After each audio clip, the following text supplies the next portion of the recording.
Welcome back, everyone. Thank you for being here once again with the MISHRM podcast. I have a very, very special guest this time around, Steve Lowisz. He is a TEDx speaker, a keynote speaker. He's had 30 years of HR experience, and he will be doing our keynote to start our MISHRM conference here in October. Steve, thank you so much for taking out some time for us today. Always happy to do this, Greg. You know that. I do, and I appreciate it. It's a luxury to have someone of your experience and aptitude to be able to come on here. So I wanted to take I wanted to take your time and get some things off the top of your head. And let me do this. I've been asking everyone that's been coming on in terms of talking about conference. We've got it entitled Untangling your Inspiration. And for you, what does that mean? Kind of like address that. I kind of want to hear your thoughts about it. Well, I look at this inspiration thing as we all have heroes. Now think about it. Who's your hero, Greg? I've got a few, but the one that comes to mind is Ted Williams. Big fan, okay. baseball guy. So Ted Williams is your hero. Sometimes they're fictional characters. Sometimes they're real characters in our lives, right? Yeah. But think about it this way. Whoever the hero is, and for whatever reason you consider him a hero, they had some kind of impact on your life. Agreed? Sure. Okay. Yes. You ever wonder where that person gets their energy from? Like, how do they keep giving, and how do they keep giving? And if we think about this idea of untangle your inspiration, and think about the role HR has been in for the last 4 years in particular, but I'm going to suggest always. It was like made really big the last 4 years. And we have to continue to serve other people. We have to be the heroes, the invisible heroes, kind of behind the scenes. Where do we stop and continue to get that inspiration from? Like, how do we keep going? Where do we go? And I am not talking about, well, I need a little more time off. Yes, you probably do. I'm not talking about, I need a little room in the corner of my office where I can just close maybe you do. But I'm really talking about where that inspiration comes from. How do you figure out how to keep going and giving when at times it feels like we're not receiving? I think that's a challenge to work through. And it's not about me. I think it's actually about how can we continue to give more in order to give us the energy to continue to give more. Think about that one for a second. I like that. That's deep. It is. And let me ask this. I don't want to steal any thunder. I know this wasn't one of our questions, but where do you tap into when it comes to like your energy levels? Because I like to think of us as two people that have a lot of high energy, but there's some days where I just don't have it. I got to tap into others, So where do you find yours? First of all, few people have the energy that you do, Greg. Just hands down. Let's call it like it is, man. It just doesn't happen. You're here. I'm down here somewhere. But now it's probably true for both of us. A little bit of the energy that we get is from people around us, that they're pouring into us. So we're turning around and pouring it into somebody else. Yeah. But I'm going to say that the majority of your energy comes from you. The majority of my energy comes from me. The question is, how do you get it? Where do you find it?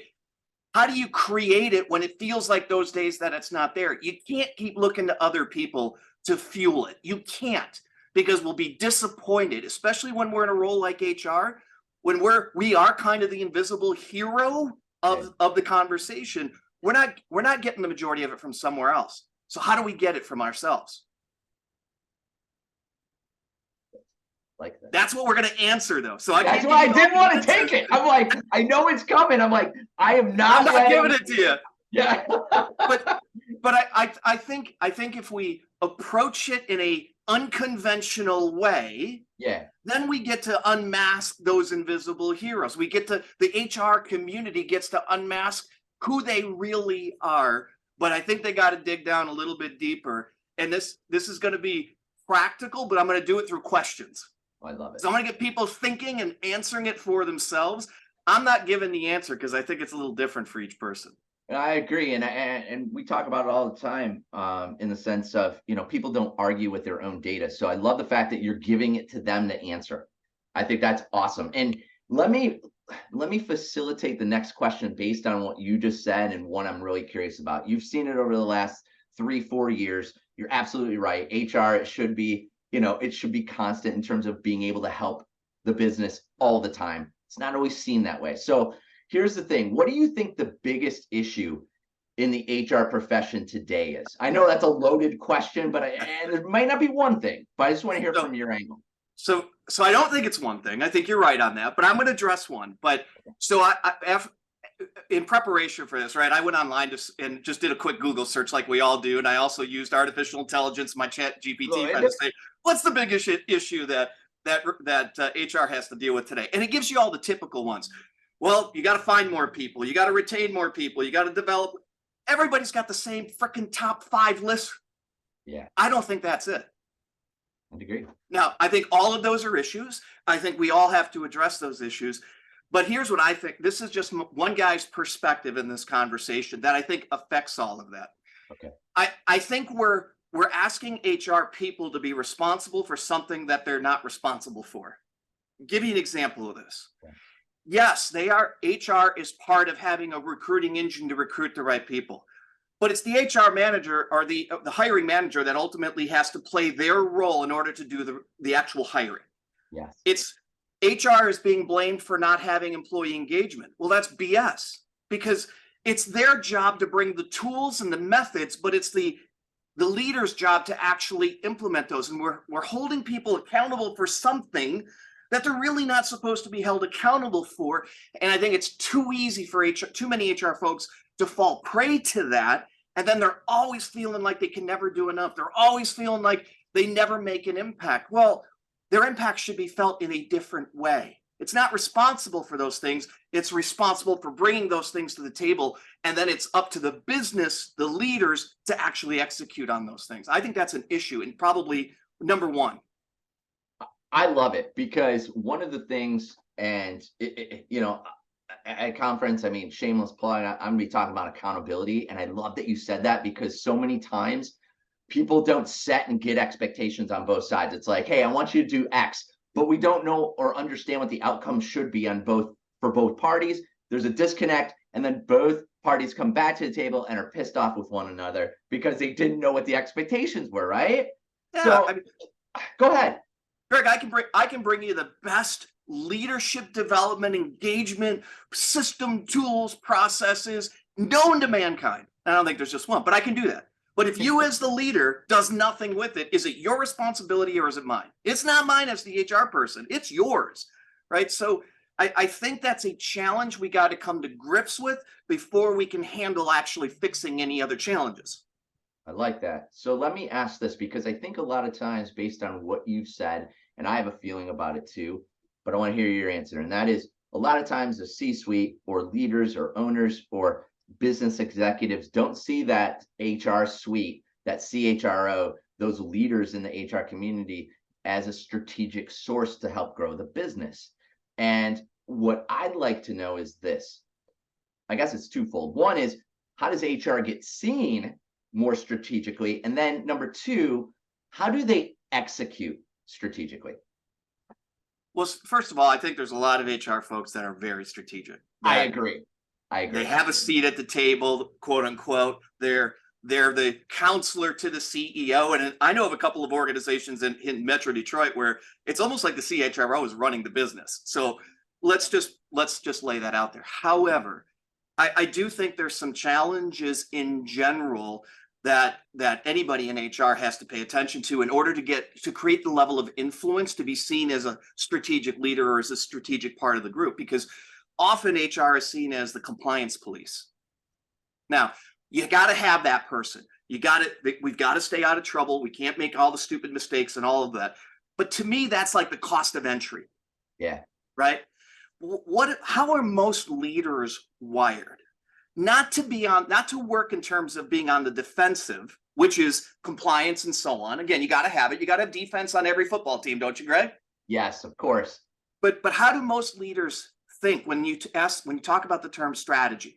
Getting on the offensive. How do we achieve? How do we get this done? How do we hit this revenue number? How do we hit this, whatever it might be? It's all very goal oriented. Yes. But it's tied to what's important for the business. So if we can take what we do in HR and not just say, hey, Greg, hiring lead. You're my CEO, Greg. We need to reduce turnover because it's at 40%. We need to get it down to 20%. And it's going to cost us $1 million to do it. What are you thinking? Well, hopefully, or what am I probably thinking? What are you probably What I'm thinking? thinking is, screw that, we're pushing forward, offense. That's, I don't care. So we lose a few people, which is not a good standpoint because it's not process oriented to understand what that's costing you. But I get it. But if I come to the table and I say, Greg, Mr. CEO, the goal is to increase revenue by 22%. You said at our town hall, that's the goal. Here's one way to get there. If we reduce turnover from 30% to 21%, it adds this to our bottom line, this to our profitability, and it's less than $1 million investment to achieve $10 million in revenue. What do you think? Now, that's a very different it seems nuanced, right? But if we put it in terms that the C-suite understands, we immediately start being viewed as that strategic business player. Because here's too often how it's viewed. HR is over here, and everybody else are business leaders. Well, isn't the head of HR and the HR leader supposed to be business leaders as well as just a different part of the business? So, but we need to be thinking about what's the offensive play. If it's revenue, which it's got to be. If it's profitability, which it's got to be, because you can't run a business without being profitable unless you keep taking money in loans, which just doesn't make any sense, right? Or from the government, whatever you want to do. Change the conversation. Use data and numbers in the conversation. Any HR person, I would recommend once a month meeting with your CFO. Just understand what the hell's going on from a numbers perspective, because that's how they play offense. It's not all about the numbers. I get it. But you can think about it this way. Sure. Business strategy, here's what we want to achieve here. Outcome, results, revenue, this is what we want. What's in the middle? People. Put it out there like that, but tying all three of them together, not people independent in the center. I love that, because you just said some major points, and I hope that people caught that, and I'm sure they will. If not, they'll stop it here and rewind it, which is the fact, no, I mean, it was great. You positioned the same discussion or argument differently in terms of words and questions. You brought forth the data that was necessary, same conversation, but then you forced it on me through questions to start thinking about, hey, this is our ultimate goal. These are the things we need to do to adjust it. What do you think? Instead of, hey, it's just, you said it, people as its own separate entity. They're not. Yeah, think football. Everybody knows what's the goal of a football game, Greg? Other than winning a game, that I would think that is the goal. Championship. Right. So everybody knows that what they do affects winning the game. Everybody's on the same page. Commonly accepted purpose of winning the game. We've got to do the same thing in business. What's the commonly accepted purpose? And I'm not talking altruistic purpose. I'm talking about functional purpose, that we're all trying to win that game and we're all heading in the same direction. We tie it back to how do we score? Now we start getting viewed as strategy. I just want to mention one last thing. One of the things I think we've done to hurt ourselves in HR is, if you look at a lot of the programs that are out there to teach HR people HR, I don't believe that there's enough business being taught within some of those programs. And the acumen from us, they may have HR strategy, but not knowing how to tie it into business strategy. I think we're doing ourselves a disservice by not bringing those together, even for the most junior entry level HR professional. And I think we can change that. Well, I hope so, because I mean, what you're saying is a guiding light to be able for people and leaders to see that, because HR has to be a part of the conversation. Leadership needs to be a part of the conversation. They need to be connecting on this. It's not just, as you said, two separate entities. And I hate that, as I've come and been more and more involved in this HR community, that it came from a personnel and numbers game. It's like, which, by the way, let me throw this last part out there. Yeah. I would think that some in the old world of HR, so to speak, would understand that meeting with the CFO and understanding the strategic balance of the numbers is important. So I would think that conversation with the with the CFO, the one that you talk about on a monthly basis, would be natural to happen. But I'm sensing it's not happening enough. No, and I only know this because I recently had this conversation with a number of CFOs because I was asking, and I did the same thing to some of the CHROs as well. But how often does your HR group come and meet with you? And they're like, well, I haven't. That's from a financial perspective, I haven't met with that group in 6 months or 16 months or 18 months or 2 years. And now you got to open the doors both ways. You have to invite HR in. HR has to say, I want to understand how the business runs, how we make money, what are the key levers, because I know one of the key levers is people. It is people. And it's not as an asset, it's as an investment. Because people are not assets. Let's get that out of there. It ties into this. People are an investment. And if they're an investment that creates a return, now you're talking the lingo, just like your players on your football team. They're an investment that creates a return of winning the game and potentially winning the Super Bowl. I love that. And Steve, I'm going to ask selfishly, I would love to talk with you at another point because there's just so much. Each time I sit with you and talk a little bit more, like the strategic light bulb goes off for more questions to ask, because I just don't think, I think there's opportunities there for the HR community to learn from this. At the same time, I also know it's not always, all right. It is sometimes, but not always a priority. And I think that breaking down those walls between HR and other portions of leadership are key components for the culture of a business to change and go in the right direction. Oh, for sure. So I just know that's part of what you do and what you talk about. And I would love to be able to bring you back on and do some more of that if you're okay with it. If I can provide value, I'm happy to do it, Greg. Always do a favor for a friend. Oh my God, you always do, Steve. And I gotta tell you, every time I get off of a session with you, I get more energized to run out and do more. So here's the thing, quick. I want to give you one last plug. You're going to be doing the keynote to start the MISHRM conference here in October. What are just a quick recap or some things that people should be ready to be challenged on when they come and see you?